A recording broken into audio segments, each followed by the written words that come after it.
Hey folks, thanks for tuning in to another episode of SecondSonWoodworks here on my YouTube channel. My name is Caleb, and I appreciate you dropping by. Today we're going to be continuing the series on how to build a giant live edge frame using some oak wood that I milled up here in Santa Barbara County myself with a chainsaw. Now, if you're new to this series, make sure to check out the other two episodes that are prior to this one to know what's going on. But in this episode, I will be joining the four pieces together using pocket holes and screws and glue. Bum, bum, bum.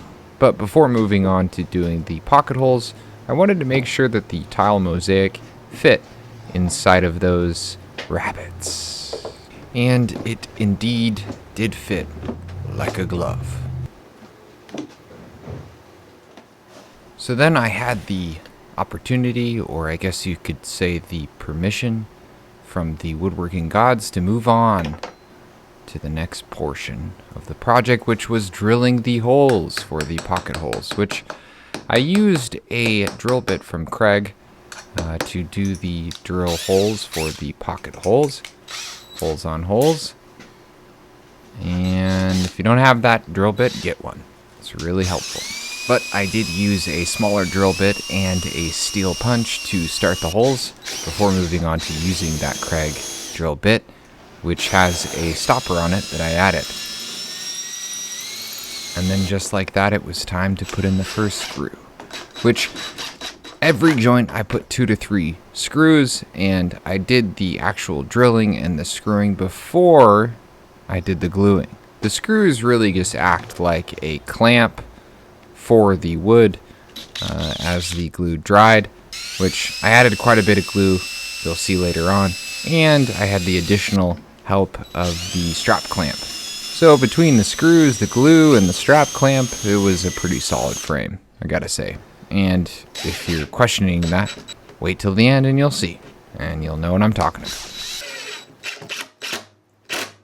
But because some of you might be confused at this moment, I'm going to go ahead and continue on showing you the process for the different miters. As I mentioned before, for each of these miters on the 4 corners of the frame, I did 2 to 3 holes with 2 to 3 screws. I actually got this drill bit from Craig with their pocket hole jig set thing, and I'll put a link in the description below for that product.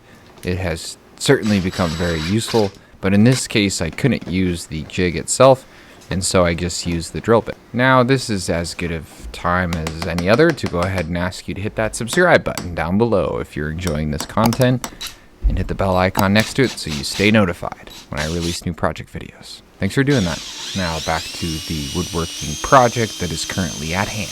As I mentioned before, I got this drill bit from Craig with a jig that does pocket holes perfectly, but I couldn't use that jig here on this frame, so I just freehand started each of these holes, which worked out pretty well. I made sure to take my time when screwing in the screws so that I didn't crack anything. As I mentioned in the former episode, I used a offcut piece to cut little slices that I could use for the miters that were not quite perfect. I wish I could say that my miters were perfect, but they weren't, and that's part of being a woodworker. As I mentioned before, I drilled the holes and put the screws in before using any glue, and once I had all 4 of them screwed together with the pocket holes, I then took it apart one side at a time to apply glue and then screw it back together.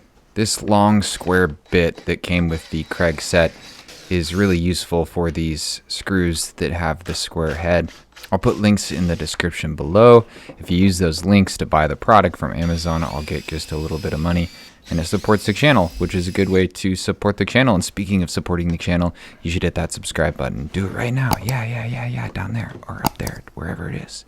Subscribe. This frame was going to be sitting outside next to the client's pool, and so I opted for using Type Bond 3, which takes just a bit longer to dry, but you'll see here in a bit when it dries, the joint is super strong. but I sure applied a liberal amount of the glue to ensure a solid joint. And don't forget, I'll be using those screws in the pocket holes.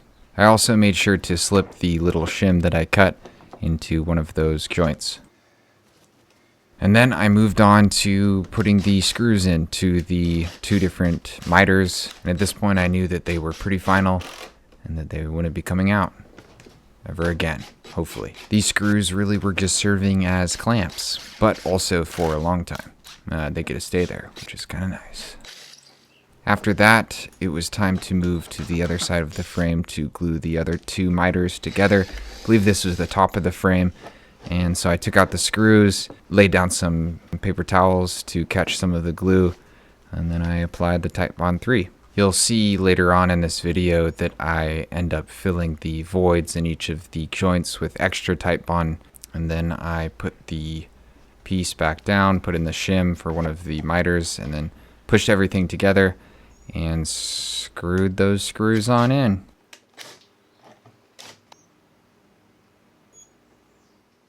As I mentioned earlier, I made sure to go back to each of the miters and use some sawdust and Titebond 3 to do some further gluing to fill any of the voids and make sure that there was a solid joint, especially on the ones that I had to put a shim.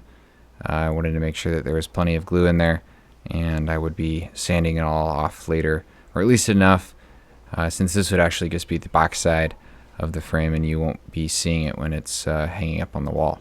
When you mix sawdust with the glue, it kind of becomes like a putty, and you can really fill in the cracks and then sand it later. And I ended up having to use an additional shim on each of those miters to fill in the inside corner. And so I used even more of that sawdust and glue combination. And then after it dried, I put in another pocket hole, and then I used my multi-tool, you'll hear in a second, to cut away the excess shim that is poking out. This DeWalt multi-tool is super handy for stuff like this. You can cut pretty precise little cuts. It really does vibrate super intensely, and it feels strange, but it works really well. Alright, that's it for this episode. Go check out the other ones in this series and make sure to see the upcoming one, the last part where I finish the frame, and you'll see that it looks pretty sick. I'm excited to show it to you, so stay tuned and build something cool. See you next time. Bye.